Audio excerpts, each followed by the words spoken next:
Buenas tardes con todos. La Oficina de Docencia e Investigación del Instituto Nacional del Niño de San Borja les da la bienvenida a este jueves científico de día 18 de noviembre. Tenemos la participación de la doctora Medalí Luna Vilches. La doctora es médico cirujano, egresado de la Universidad de San Martín de Porres. Es especialista en medicina de enfermedades infecciosas y tropicales por la Universidad Nacional Mayor de San Marcos. Además, la doctora ha realizado la maestría en investigación epidemiológica por la Universidad Peruana Cayetano Heredia. El tema que nos van a brindar el día de hoy es diagnóstico y manejo de las bacteremias en pediatría. Bienvenida, doctora Medalí. Le doy el pase para que empiece su telecapacitación. Gracias. Buenas tardes. El tema que voy a tocar el día de hoy es acerca del diagnóstico y el manejo de las bacteremias en pediatría.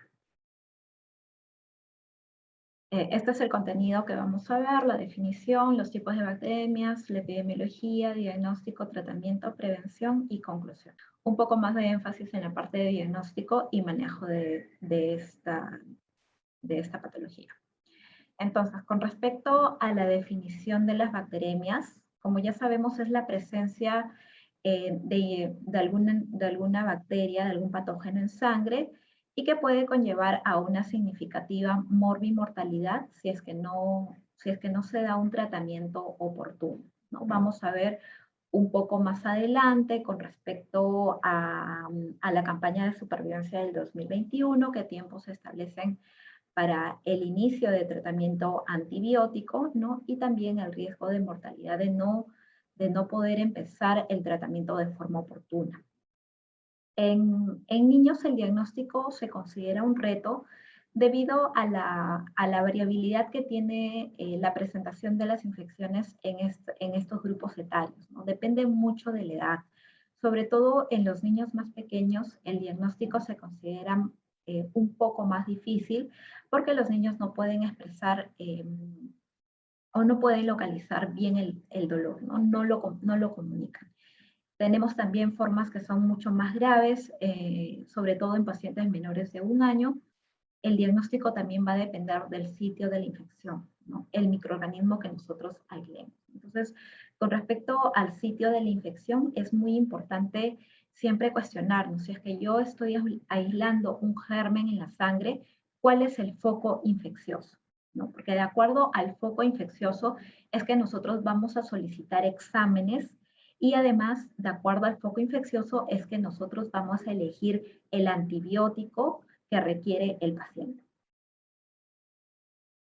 Los tipos de bacteremia. Es importante que nosotros tengamos en cuenta de que existen diferentes tipos de bacteremia de acuerdo al momento en que va a circular estos gérmenes en la sangre. Por ejemplo, vamos a tener bacteremias que van a ser transitorias, ¿no? Van a ser bacteremias que van a ocurrir espontáneamente, como por ejemplo cuando una persona se cepilla los dientes, ¿no? Entonces, acá hay que hacer bastante énfasis, sobre todo en la higiene dental de los niños que tienen comorbilidades, ¿no? Como por ejemplo en los pacientes cardiópatas, porque estas bacteremias que son transitorias, ¿no? Inicialmente cuando se realiza la higiene dental en los niños, pueden convertirse en otro tipo de bacteremia que le vamos a mencionar, que son continuas, ¿no? Que son cuando el germen ya se encuentra de forma permanente en la sangre, ¿no? Y esto, de acuerdo a la patología que está en relación a la morfología de las estructuras del corazón, en niños con malformaciones congénitas, cardíacas congénitas, puede producir una endocarditis. Tenemos otro tipo de bacteremias que son las intermitentes. Esto ocurre cuando nosotros tenemos un sitio infeccioso aislado, por ejemplo, una peritonitis, y estas van a liberar esporádicamente los gérmenes a la sangre, ¿no? Por ejemplo, podemos tener otro foco infeccioso y este otro foco, ¿no? De forma intermitente puede estar liberando gérmenes a la sangre. Y luego tenemos otra bacteremia, que es una forma un poco más grave, que es la bacteremia continua, que es cuando el microorganismo tiene acceso directo a la sangre. ¿En qué tipo de patologías vamos a encontrar este tipo de bacteremias? en las endocarditis o en las bacteremias que son asociadas a catéter, ¿no? Entonces, aquí es muy importante, sobre todo en las bacteremias asociadas a catéter, que cuando nosotros identificamos una bacteremia que es asociada a catéter, lo que siempre se recomienda es hacer retiro del catéter, ¿no? Como una de las primeras recomendaciones, porque si no, a partir del catéter, a partir de los biofilms, los microorganismos van a seguir de forma continua circulando en la sangre.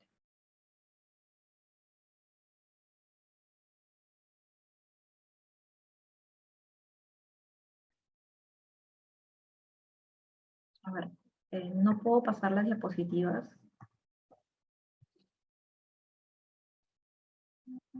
Ya. Seguimos con la epidemiología y manejo de las bacterias en pediatría. Entonces, hay que tener en cuenta cuáles son los factores asociados a la incidencia de esta patología. Tenemos, por ejemplo, la edad. Sabemos nosotros de que en los pacientes menores de 1 año, el sistema inmune todavía se encuentra en desarrollo, es un sistema inmune inmaduro. Entonces, nosotros podemos ver acá en estas cifras que conforme la edad es menor, existe una mayor tasa de incidencia, perdón, con respecto a los casos nuevos, ¿no? de bacterias. Entonces, cuando los niños son más pequeños, menores de 1 año, tenemos una incidencia de 156 por cada 100.000 pacientes pediátricos, y vemos que conforme aumenta la edad, esto disminuye, ¿no? De 5 a 9 años, 22 por cada 100.000, y de 10 a 14 años, 20 por cada 100.000, ¿no? Esto se debe a la inmadurez del sistema inmunitario. ¿De qué más depende la incidencia de las bacterias? Es muy importante el estado de vacunación. Entonces, nosotros vemos que las vacunas, como por ejemplo el neumococo, el hemófilus, el meningococo, han disminuido la incidencia de este tipo de infecciones, ¿no? Y también han tenido una asociación con respecto al cambio de los patrones de resistencia de estos microorganismos, ¿no? De acuerdo a los serotipos que estas vacunas puedan cubrir y a la susceptibilidad asociada a este tipo de serotipos. También la epidemiología de las bacterias va a depender de la exposición a procedimientos invasivos. Entonces, si nosotros tenemos pacientes que tienen comorbilidades, que están constantemente en contacto hospitalario, que son múltiplemente invadidos, entonces van a tener un mayor riesgo de poder tener bacteriemias, y no solamente un mayor riesgo de tener bacteriemias, sino también un mayor riesgo de poder adquirir una bacteria resistente. Entonces acá tenemos un gráfico que nos menciona sobre las principales causas de bacteremia en la era post-vacunación, de acuerdo a las edades, ¿no? Entonces tenemos que en los pacientes menores de 1 año, los principales gérmenes son los estreptococos del grupo B, Escherichia coli, Streptococcus pneumoniae, Staphylococcus aureus, Neisseria meningitis, enterococo y otras enterobacterias. También tenemos a Listeria. En los pacientes de 1 a 2 meses, tenemos también al estreptococo del grupo B, E. coli, Salmonella, Haemophilus, Staphylococcus aureus y otras enterobacterias. Y en pacientes de 2 a 5 años, Streptococcus pneumoniae, meningitis, Staphylococcus aureus, los coagulasa negativos, las enterobacterias, pseudomonas y Haemophilus influenza. Es importante también recordar de que en los pacientes que presentan con fiebre, que se presenta con síndrome febril agudo, el 7% presenta bacteremias graves, ¿no? No toda fiebre en un paciente es indicativo de una bacteriemia, ¿no? Porque tengamos un foco, por ejemplo, una otitis, o porque tengamos un paciente con diarrea que puede presentar fiebre como parte del cuadro clínico, no necesariamente nos va a indicar de que este paciente tenga una bacteriemia, ¿no? Aproximadamente de todos estos pacientes, un 7% tiene una infección bacteriana severa. Y estas bacteriemias ocurren de 1 en 250 niños menores de 5 años con síndrome febril, y son difíciles de reconocer, ¿no? Sobre todo en los niños más pequeños, los síntomas son más inespecíficos porque tenemos pacientes que no pueden comunicar sus molestias.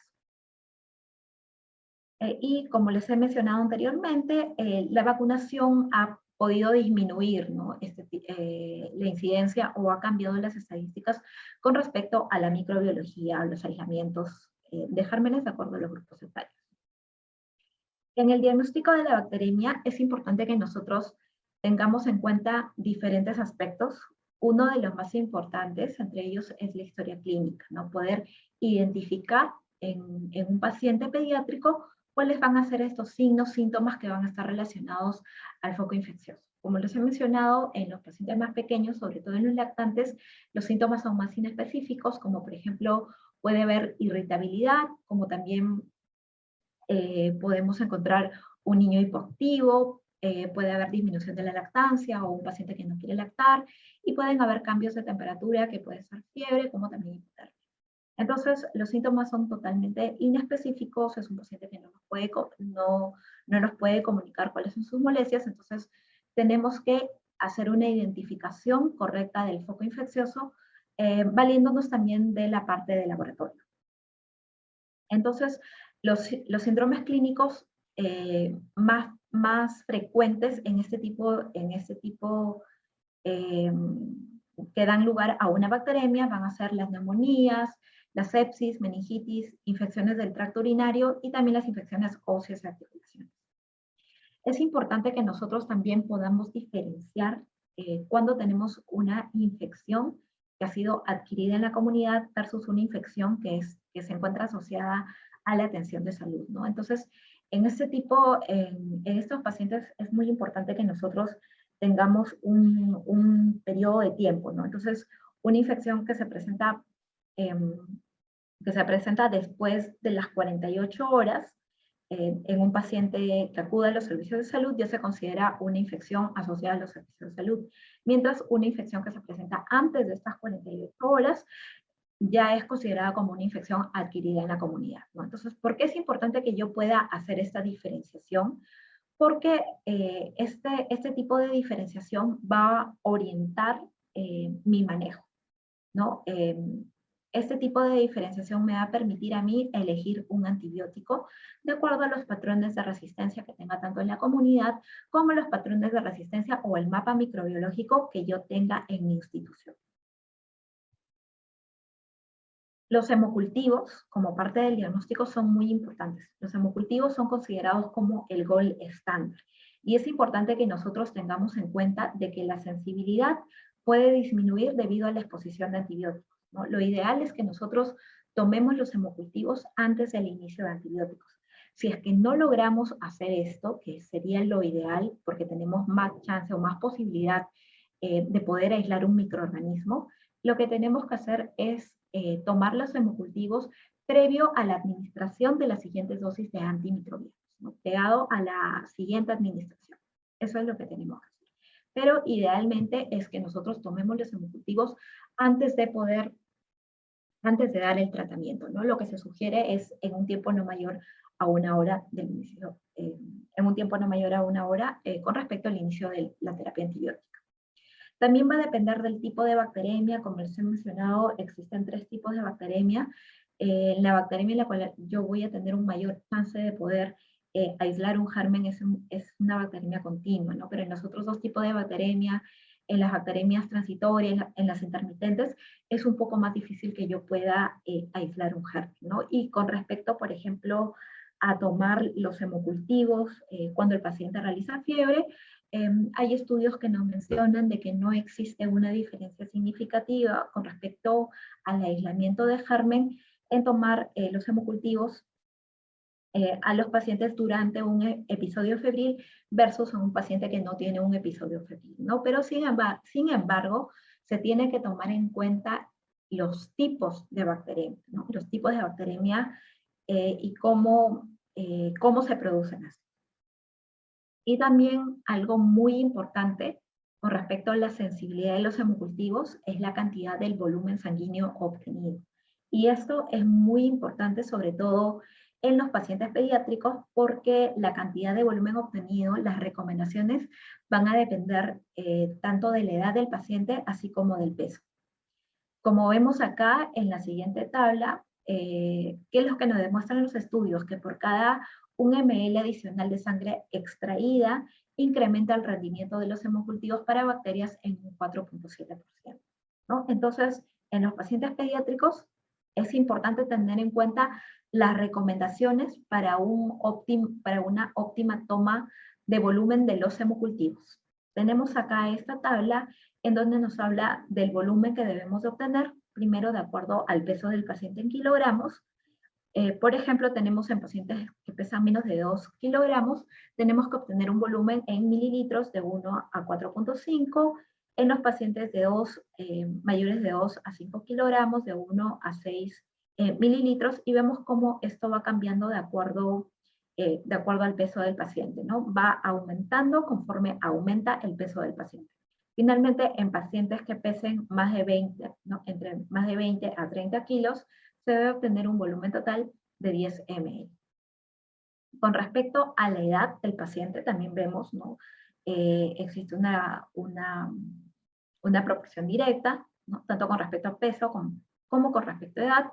Tenemos en los pacientes menores de 1 año, el total de volumen es de 0.5 a 3 ml, y conforme aumenta la edad, hasta llegar a mayores de 10 años, 20 ml, ¿no? Entonces, estas son las recomendaciones con respecto al total de volumen mínimo y máximo para obtener y optimizar, ¿no? Optimizar, tener una mayor chance de poder aislar un microorganismo en sangre, ¿no? Lo ideal es que nosotros aislemos un microorganismo, tengamos el patrón de resistencia y demos una terapia dirigida al paciente, ¿no? Para poder evitar una sobreexposición a antimicrobianos. Con respecto a los biomarcadores también juegan un rol muy importante en el diagnóstico de las infecciones bacterianas. ¿Por qué? Porque su presencia, ¿no? Su presencia o ausencia nos puede indicar, nos da una indicación, nos puede indicar la severidad del proceso infeccioso. También tenemos que mientras más elevado también sean estos marcadores, sobre todo con respecto a la procalcitonina, vamos a tener un proceso infeccioso mucho más severo. Son importantes también los biomarcadores porque nos van a permitir diferenciar entre una infección bacteriana de una infección viral o también de una infección fúngica. Sobre todo en los niños más pequeños, nuestros diagnósticos diferenciales son las infecciones virales. En los pacientes que tienen algún tipo de inmunosupresión, sí podemos utilizarlos para poder diferenciarlos de las infecciones fúngicas, ¿no? Como por ejemplo en los pacientes oncohematológicos o en los pacientes con inmunodeficiencia. Tenemos acá una tabla que nos muestra los valores de acuerdo a las edades, ¿no? Por ejemplo, los valores de proteína C reactiva, de 0 a 10 en pacientes de 0 a 1 mes, y en pacientes mayores de 12 años, menores de 10 a 12, ¿no? Esto es prácticamente el valor tope en en estos pacientes de acuerdo a la edad. Con respecto al conteo de glóbulos blancos, tenemos en pacientes menores de 1 mes, de 5 a 19, por 10 a la 3, de 1 a 12 años, de 6 a 13.5, y mayores de 12 años, de 4.5 a 13, ¿no? Por 10 a la 3. Con respecto a la velocidad de sedimentación eritrocitaria, tenemos en los pacientes de 0 a 1 mes, de 0 a 2, en los pacientes de 1 mes a 12 años, menor de 10 a 20, y también en los mayores de 12 años el mismo valor, menor de 10 a 20. Tenemos acá un cuadro que nos menciona sobre las razones para medir los biomarcadores en pacientes con sospecha de sepsis, ¿no? Entonces vamos a tener en el momento del diagnóstico de sepsis y durante la enfermedad. Entonces, ¿qué nos puede indicar en el momento del diagnóstico de la sepsis un biomarcador que se encuentra alterado en el proceso de identificación de la sepsis? Nos puede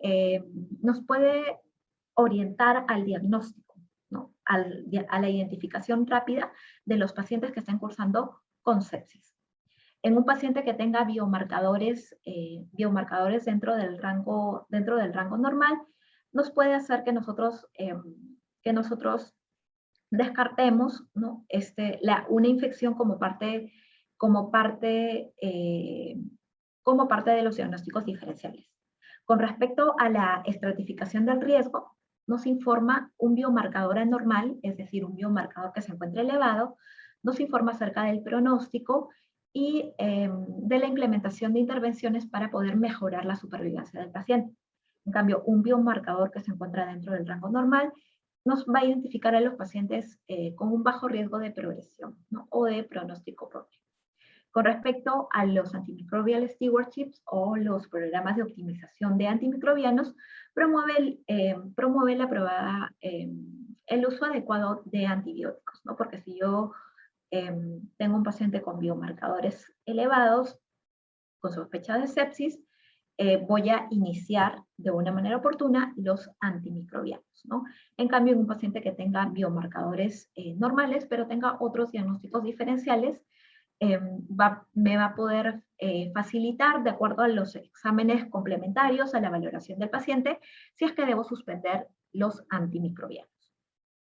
Durante la enfermedad, un biomarcador que es anormal, ¿no? Que es elevado o que está incrementando, me confirma el diagnóstico, y un biomarcador, como les menciono, que está incrementando, me puede de cierta forma informar de que tengo un foco que no estoy controlando, ¿no? Entonces, tengo que valorar al paciente tanto clínica como laboratorialmente y ver por qué este paciente, a pesar de que le estoy dando la terapia antimicrobiana para el foco infeccioso que he identificado, no está mejorando. Entonces, ¿qué tengo que hacer? Ahí ver la persistencia del foco, es decir, que exista una complicación de la infección. Por ejemplo, si es que tengo una neumonía, ¿no? Y no está mejorando, ¿qué es lo que tengo que ver? Que esta neumonía no se esté complicando. Por ejemplo, que está haciendo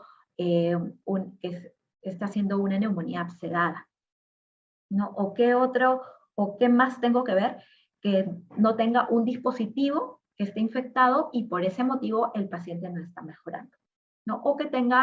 Eh, o que tenga otro foco oculto, como por ejemplo una endocarditis, ¿no? O que haya hecho un absceso en otra localización.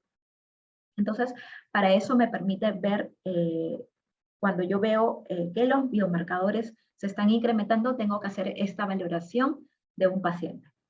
La interpretación, con respecto a la estratificación, también nos informa sobre el pronóstico, sobre la supervivencia, el outcome del paciente, y con respecto al antimicrobial stewardship, ¿no? Durante la enfermedad, un marcador elevado que está incrementando, me apoya para que así yo no haya identificado un germen, me apoya para poder continuar la administración del antimicrobiano, ¿no? Y de acuerdo a la evolución del paciente, de acuerdo a esta evolución de los biomarcadores, poder parar también, detener el tratamiento antibiótico cuando ya el paciente se haya recuperado.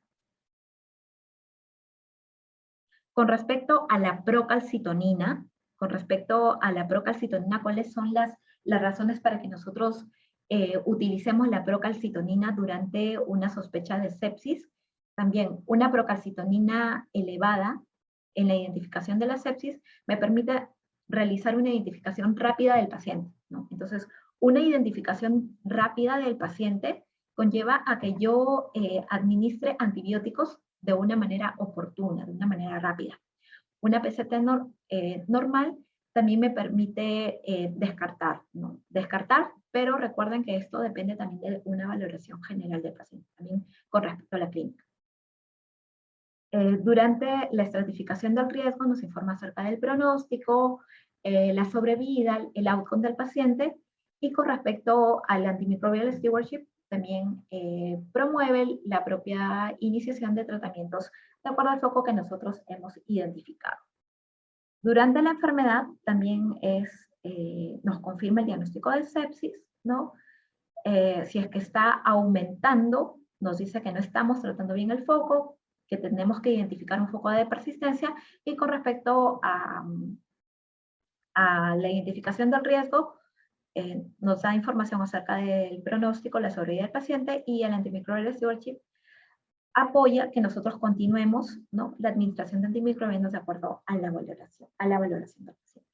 Entonces, acá también es importante mencionar algunos estudios que están dentro de esta tablita. Por ejemplo, un estudio que evaluó 75 pacientes pediátricos con shock séptico demostró que la ausencia de la disminución de la procalcitonina en 24 horas de tratamiento estuvo asociado a un incremento de la mortalidad, ¿no? Un 44% de mortalidad versus un 9%, siendo este incremento significativo. Y también en un estudio de fase 3, en un ensayo de fase 3 en pacientes con sepsis severa, hubo un incremento de la disminución del PCT, hubo una disminución del PCT en los primeros días en los pacientes con, sepsis en 324 pacientes que sobrevivieron versus en 63 que no sobrevivieron. Es decir, la disminución fue mayor en los pacientes que sobrevivieron, ¿no?, comparado con los que no sobrevivieron. 324 que sobrevivieron versus 63 que no sobrevivieron. La disminución del PCT.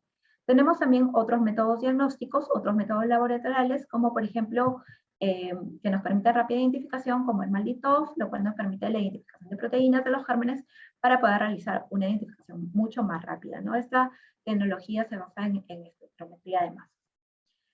Tenemos también otros test de susceptibilidad para rápida identificación antimicrobiana y tenemos también el secuenciamiento genético, ¿no? Lo que nos permite este tipo de tecnologías es hacer una identificación más rápida, ya no una identificación a partir de el segundo o tercer día, sino una identificación mucho más rápida y por tanto dar una terapia dirigida, ¿no? Porque mientras yo no tenga un diagnóstico, yo inicio una terapia empírica, ¿no? Pero cuando ya tengo un microorganismo, yo doy una terapia dirigida y evito que el paciente tenga una sobreexposición a antimicrobianos o evito dar una terapia que no es la adecuada. Con respecto al manejo clínico de las bacteremias, ¿qué es lo que se recomienda? El inicio pronto de los antimicrobianos, que este no debe ser mayor a 1 hora, ¿no? Durante la primera hora, de identificada una sepsis, yo tengo que iniciar el tratamiento antimicrobiano. Idealmente, iniciar los antibióticos posterior a la toma de hemocultivos, ¿no? Entonces, el protocolo siempre debe ser, paciente con sospecha de sepsis, tomarle hemocultivos e iniciar los antimicrobianos. ¿Qué pasa si es que no puedo lograr esto? Si es que se tiene que iniciar los antimicrobianos porque van a demorar los hemocultivos, primero es implementar los servicios, ¿no?, para poder tener las botellas de los hemocultivos y poder solicitarlo lo más pronto posible.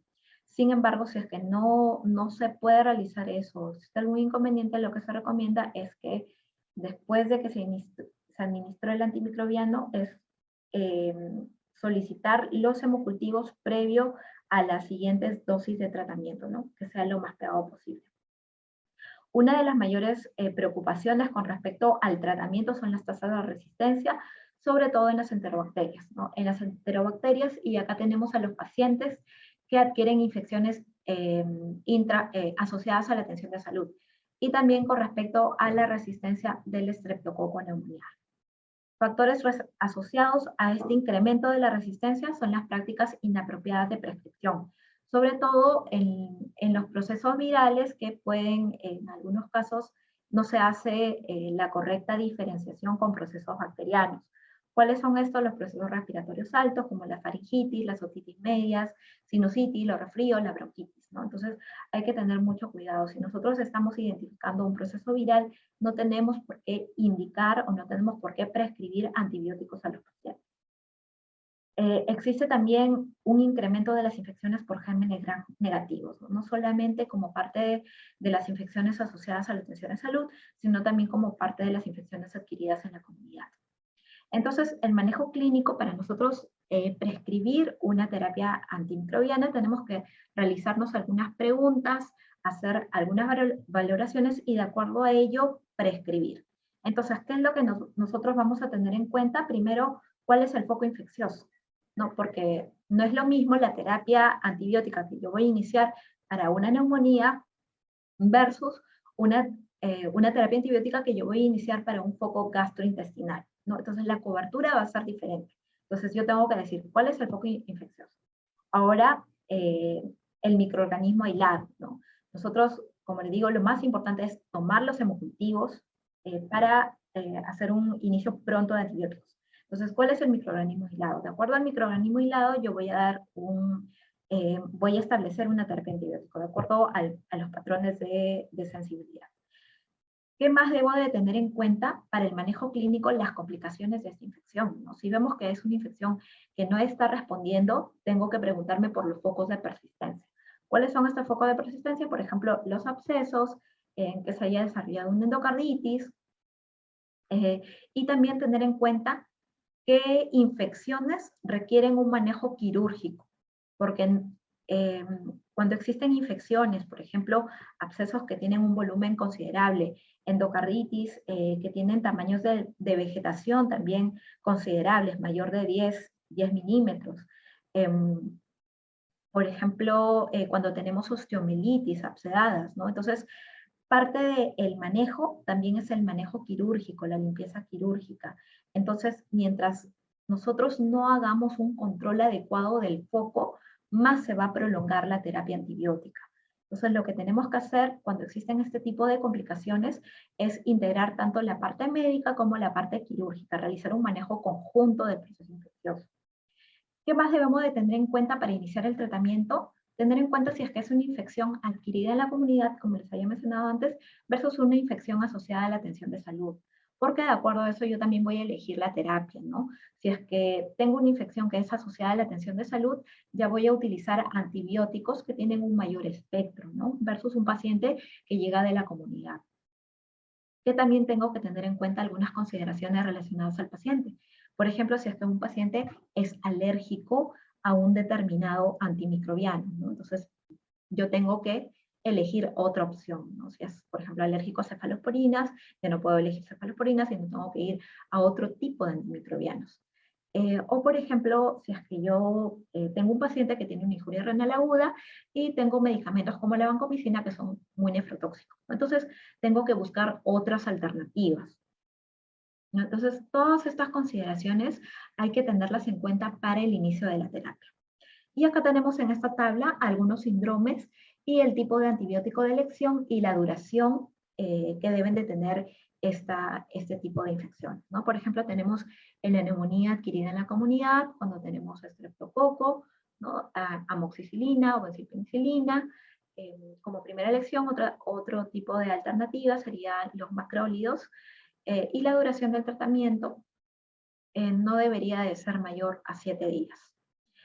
Si tenemos un estafilococo aureus, también tenemos que ver la sensibilidad, si es que es sensible, si es que es un estafilococo sensible o resistente a la oxacilina, ¿no? De acuerdo a eso, si es que es sensible, puedo dar oxacilina, y si es que es resistente a la oxacilina, yo ya tendría que dar vancomicina, ¿no? Si es que es una infección urinaria, una enterobacteria, el tratamiento de elección sería una cefalexina, ciprofloxacino, si es que sospecho de una BLE, ¿no? Entonces tengo que dar un carbapenem. ¿Cuál es la duración de ese tratamiento de una infección urinaria? No debería de pasar de los 7 días, ¿no? Si es que tengo una infección complicada, podría llegar a los 10 días, máximo 14 días, ¿no? Pero por lo general 10 días. Existen cada día más investigaciones que nos apoyan con respecto a la duración de los tratamientos, que las duraciones más cortas son mejores que las más largas, que las duraciones de tratamiento más largas, ¿no? Entonces, tenemos en pacientes con meningitis, ¿no? El tratamiento de elección sería bencilpenicilina cuando es necesaria meningitis, o ceftriaxona o cefotaxima. Para estreptococo neumonía de bencilpenicilina o ceftriaxona, para listeria, amoxicilina y gentamicina, para hemófilus ceftriaxona, y para gram negativos, ceftriaxona, cefotaxima, pero acá también tenemos que tener en cuenta si es que tenemos una meningitis, ¿no? De un paciente que viene de la comunidad, o una ventriculitis, por ejemplo, en un paciente que es portador de una derivación externa, ¿no? Entonces, en ese caso yo ya estoy sospechando en otro tipo de microorganismo, ¿no? Por ejemplo, en este tipo de pacientes que tienen derivación ventricular externa, el tipo de antibiótico de elección es vancomicina con una cefalosporina, por lo general de cuarta generación, como cefepime, o un carbapenem, como meropenem o imipenem. ¿Cuál es el la duración del tratamiento para una meningitis? Idealmente, cuando es Neisseria meningitis, no debería de pasar de 7 días. Cuando es por otro microorganismo, ¿no? Como Streptococcus pneumoniae, cuando se sospecha, debería de ser idealmente 10 días. Cuando es listeria, máximo 21 días. Y cuando tengo una ventriculitis asociada a la atención de salud, si es que tengo el aislamiento o sospecha de un germen gram positivo, la vancomicina, el tratamiento para gram positivos debería de ser máximo 14 días y el tratamiento para gram negativos debería de ser máximo 21 días. Para las infecciones de huesos y articulaciones, también depende del patrón de susceptibilidad, ¿no? Que estoy sospechando, si es que es un MRSA o es sensible a la resistente a la meticilina o sensible a la meticilina, ¿no? Entonces, de acuerdo a ello, yo elijo mi tratamiento. El tratamiento para una infección de huesos y articulaciones debe ir de 3 a 6 semanas, dependiendo de la respuesta y dependiendo de las complicaciones, ¿no?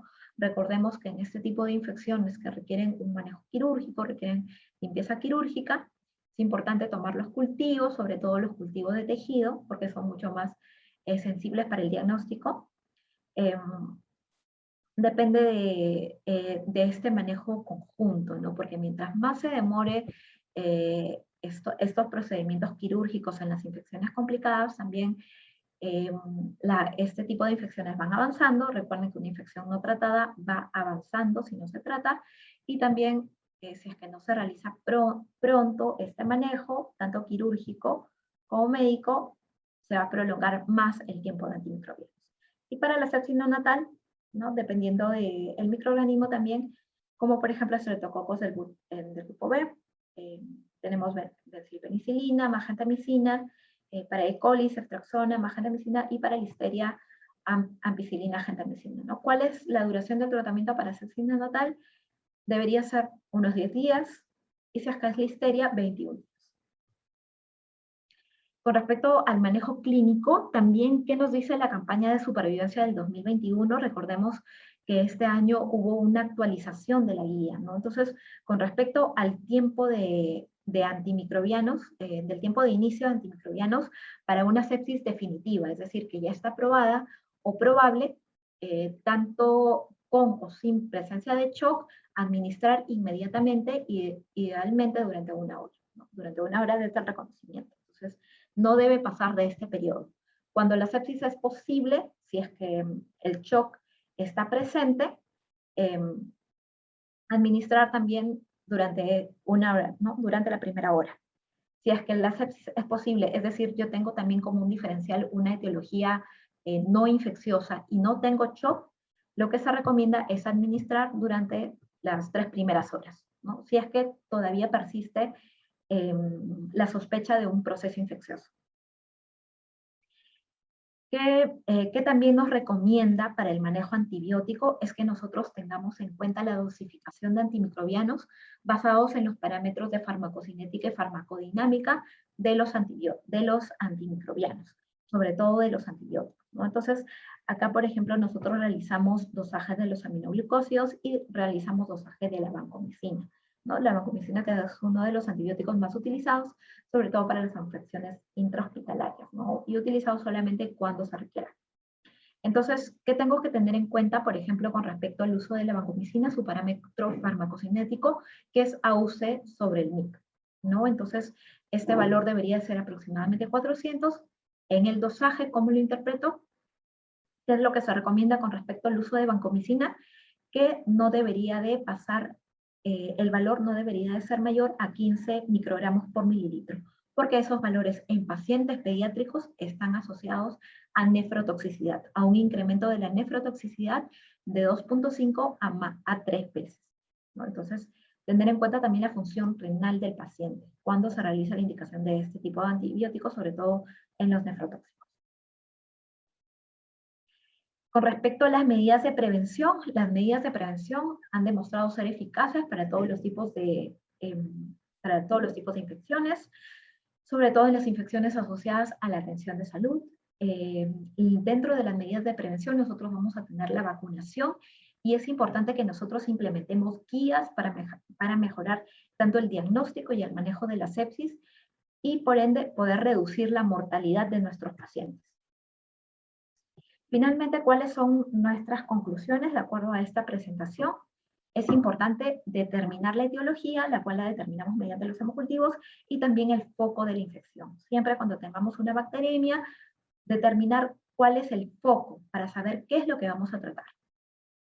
Reconocer también los signos tempranos de shock séptico en los pacientes pediátricos, utilizar los biomarcadores como parte de soporte para nuestro diagnóstico, recordar siempre que los hemocultivos van a ser el gol estándar para la detección de la bacteremia, y el inicio de antibióticos cuando yo tengo un paciente con diagnóstico de sepsis, que no debe ser mayor, el inicio no debe pasar la hora, ¿no? Desde la identificación de este proceso. Y bueno, una de las recomendaciones importantes es que es mejor prevenir una infección que tratar. Muchas gracias. Muchas gracias, doctora Medalí. Tenemos algunas preguntas. Una de ellas es, ¿cuál es el foco de origen de la bacteriemia? Ya, con respecto a los focos de origen de la bacteremia, lo que a nosotros nos compete como médicos es poder identificarlas, ¿no? O sea, nosotros identificamos una bacteria en la sangre, pero tenemos que saber cuál es el foco, es decir, utilizar exámenes complementarios y utilizar también, valorar la clínica del paciente para poder identificarlo. Por ejemplo, si tenemos un paciente en el cual identificamos una bacteremia, o en el GRAN tenemos GRAN positivos, y vemos que está con tos, con desaturación, entonces eso nos indica, de acuerdo a la clínica, que puede ser una neumonía, ¿no? Y de acuerdo a los exámenes complementarios, por ejemplo, una radiografía de tórax nos puede indicar de que efectivamente el foco infeccioso es una neumonía. Entonces, lo que nosotros como médicos tenemos que hacer cuando identificamos una bacteremia, primero, como lo he repetido, poder identificar el foco. Ese foco infeccioso puede ser una neumonía, puede ser una gastroenteritis, puede ser una endocarditis, una infección de piel y partes blandas, una osteomelitis. Entonces, de acuerdo a la clínica y de acuerdo a los exámenes complementarios, se hace la identificación del foco infeccioso. Muchas gracias, doctora, por la explicación. Otra pregunta es, ¿cuál es el seguimiento adecuado que se debe dar al paciente con bacteriemia? Ya. Bueno, de acuerdo al seguimiento adecuado, también depende del microorganismo aislado, ¿no? Por ejemplo, en el caso de Staphylococcus aureus, lo que se recomienda es tener, por ejemplo, en Staphylococcus aureus lo que se recomienda es realizar un ecocardiograma para descartar endocarditis y repetir los hemocultivos en las 72 horas para poder descartar una persistencia de bacteremia, ¿no? Luego, los controles ya son más de laboratorios, como por ejemplo los controles de biomarcadores. Y la duración del tratamiento depende tanto de la mejoría clínica del paciente, que no tenga complicaciones, y también del foco infeccioso, ¿no? De acuerdo a lo que se mostró en la tabla de tratamiento. Con respecto a otras bacteremias, porque por ejemplo Staphylococcus aureus tiene esas características con respecto al manejo, enterobacterias, la valoración más que todo es clínica y laboratorial, ¿no? Ver cómo el paciente está yendo con respecto a la clínica, si está respondiendo favorablemente, si los marcadores están disminuyendo. Si es que yo veo que ocurre esto, entonces yo, de acuerdo al foco infeccioso, coloco un tiempo de terapia antibiótica, pero si es que yo veo que el paciente no está mejorando bien clínicamente, persiste febril en más de 72 horas de iniciados los antibióticos, o después de este periodo de 72 horas de iniciados los antibióticos, veo que los marcadores siguen incrementando, entonces yo ya tengo que valorar complicaciones de la infección, ¿no? Tengo que valorar, por ejemplo, que la infección no esté produciendo una complicación como por ejemplo un absceso. ¿no? Y que requiera ya otro tipo de manejo, no solamente clínico, sino también un manejo quirúrgico. Perfecto, doctora Medalit.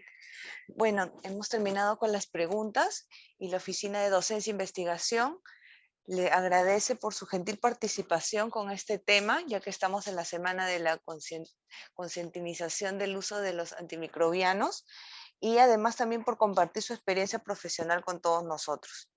Agradecemos también a todos los participantes de este tema y los esperamos el próximo jueves con otra telecapacitación de Jueves Científico. Muy buenas tardes. Hasta luego, gracias.